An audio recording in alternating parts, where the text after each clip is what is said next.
Carboni. Laura Carboni es la secretaria general de la Asociación Gremial Docente de la UBA. Gracias por venir, Laura.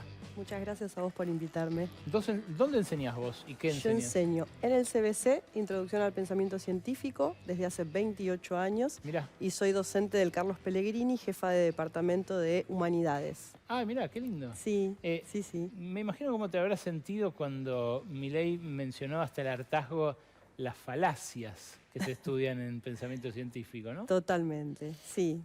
Arrancando por este gobierno, que es una gran falacia. ¿En qué sentido? A ver. En el sentido de todo lo que dice falso, encubre y por detrás siempre hay intereses que no responden particularmente a los intereses que tenemos quienes trabajamos en la universidad desde ya y los que trabajamos en general. Este es un gobierno que se ha caracterizado por beneficiar a ciertos sectores mientras golpea duramente a aquellos que ponemos el cuerpo cotidianamente para llevar adelante este país, pero en particular en nuestro caso la universidad. ¿Cuánto se resintió el salario docente desde que asumió Milei? El docente universitario específicamente. Mira, el salario universitario, si nosotros quisiéramos cobrar lo mismo que cobrábamos en noviembre del 2023, se necesita una recomposición de entre el 45 y el 50%.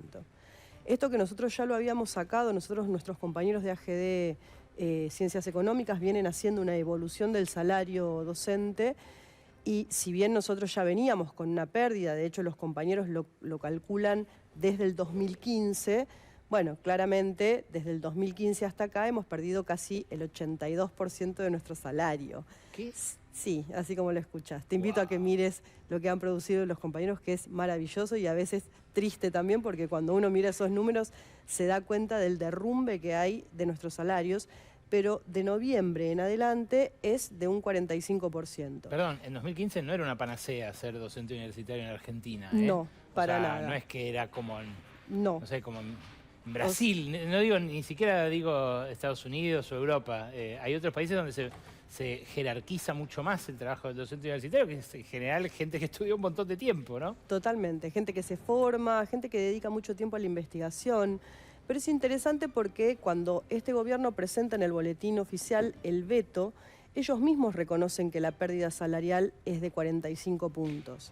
Con lo que es interesante ver que, a pesar de que ellos reconocen que esta es la pérdida, los magros aumentos que han dado hasta el momento no llegan al 1,3%, que creo que es lo máximo que nos han dado este año. Sí. Los aumentos que además son absolutamente unilaterales, porque no hay paritarias hace un año, no hay diálogo con el gobierno, es decir, que el gobierno toma la decisión de que nos va a otorgar un 1,2, un 1,3 o un 1% por mes y con eso, de alguna manera, resuelve un poco la situación para él. ¿Este deterioro salarial está generando que se vayan profesores, que se vayan del país o que se vayan a universidades privadas? Está generando tres cosas muy importantes. La primera es, como vos decís, las renuncias.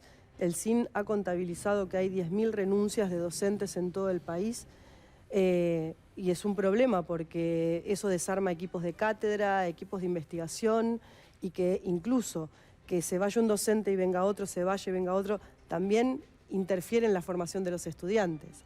Lo segundo que te encontrás es que hay pluriempleo. Vos le hiciste una entrevista el cuatrimestre pasado a un docente de Córdoba que contaba que cuando salía de dar clases en la universidad agarraba el auto y hacía Uber.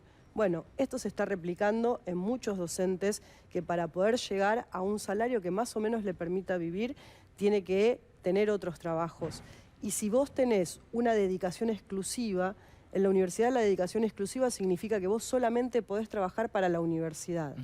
Un salario que no está llegando, un titular con dedicación exclusiva hoy tiene un básico de 1.300.000 pesos, un básico. A eso le falta la antigüedad, que puede sumar un poco más, pero después los descuentos que le tenés que hacer, que son obra social, jubilación, es decir, que el salario que está cobrando también un titular, entonces... Vale un palo y medio y no podés trabajar otra cosa. Exacto. Entonces, ¿qué pasa? Esos docentes dejan la exclusividad, se quedan con lo que son los cargos más bajos, como los cargos de ayudante de primera simple, claro, para poder tomar trabajos en otros lugares y de ese modo poder completar un salario que les permita no te digo comprar libra, pero de alguna manera pagar el alquiler, viajar, comer, y seguir formándose, obviamente. Claro, es un desguace que parece deliberado. Sí. Contame del miércoles. ¿Qué crees que va a pasar? ¿Qué clima palpitás en la universidad? ¿Va a haber estudiantes? ¿Va a haber docentes que se movilicen? La universidad parió, diría yo, la más grande de las movilizaciones que hubo en el gobierno de Milei, que fue el año pasado, ¿no? Sí, totalmente. Mira, nosotros nos venimos desde AGDUA preparando desde hace un tiempo. De hecho, la semana pasada estuvimos con clases públicas durante toda la semana en las facultades, pero el día miércoles específicamente concentramos clases públicas desde las 9 de la mañana y hasta las 6 de la tarde en Plaza de Mayo. Lo vi. Estuvimos ahí todo el día, maravillosa jornada, exitosísima frente a la Casa Rosada. Mucha gente pasó, se solidarizó, se quedó a escuchar, participó de una clase. Al día, cuando estábamos volviendo de esa jornada, nos enteramos inmediatamente que había salido el veto, algo que sabíamos que iba a ocurrir. No teníamos ninguna confianza en que el gobierno, muy a pesar de que había agitado su autocrítica post resultados electoral del día domingo, bueno, al día siguiente, jueves a las 7 de la mañana, en todas las sedes tenías asambleas intergremiales, interclaustros, clases públicas, aplausazos, corte de calle.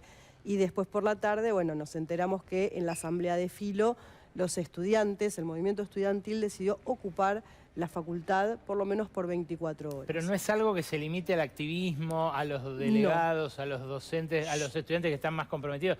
Es carne del alumno promedio. Sí, yo hoy, por ejemplo, estuve en la sede de Paternal muy tempranito a las 7 de la mañana. Sí. Con muchos docentes juntamos cursos y tuvimos un diálogo con los estudiantes, una suerte de asamblea autoconvocada. Contamos un poquito cuál era la situación. También tratamos de desmitificar algunas de las cosas que se dicen, como que, por ejemplo, hace poco efectivamente se le dio a la Universidad de Buenos Aires unos 33.000 millones, creo que son, de pesos, que el mismo secretario de Políticas Universitarias está agitando en redes, de cómo mirá la plata que le damos a la UBA, y aún así, bueno, quiero decir que esa plata fue destinada para los hospitales universitarios, no para el funcionamiento de la universidad. El Clínicas, que no es lo mismo, el Clínicas, el ROFO, el Lanari, claro. Es decir, son hospitales que además de ser hospitales que atienden, ahí adentro se produce investigación y a su vez son hospitales escuela, porque en el caso del Clínicas, los compañeros que estudian medicina van a hacer sus prácticas y cursan materias allí también. Y fue muy interesante porque los estudiantes estaban, cuando nosotros hablábamos, la mayoría éramos compañeras docentes, bueno, preguntaban, pero ¿y esto cómo es? ¿Pero qué es lo que pasa? No tenían mucha claridad de lo que significaba una ley y un veto. Entonces tuvimos, la verdad es que, un intercambio durante toda la jornada. Yo estuve en Paternal, estuve en Plaza Jusey en las clases públicas que se hicieron de medicina. Hubo un corte en económicas que, bueno, se tomó una parte del carril de Córdoba, de Avenida Córdoba, para dar algunas clases públicas. Y después estuvimos en una conferencia de prensa a las 3:30 de la tarde en el Congreso junto a los trabajadores del Garrahan. Porque, como decía Gaby recién, y como decías vos, la ley de emergencia pediátrica también se trata, mejor dicho, el veto de ambas leyes se trata también este miércoles. Laura, ¿qué notás en esos estudiantes con los cuales tenés la chance de conversar respecto de Milei como fenómeno pop, si querés, como talismán, como figura de viral, de que miraban? Me imagino que fuiste testigo de ese ascenso o de esa moda en las aulas, estando en contacto con estudiantes tan jóvenes, ¿no? De los primeros años o de los últimos años del secundario. Mira, con total sinceridad, por lo menos en la universidad, yo trabajo en media, en el Pellegrini, es escuela media, y trabajo en el CBC.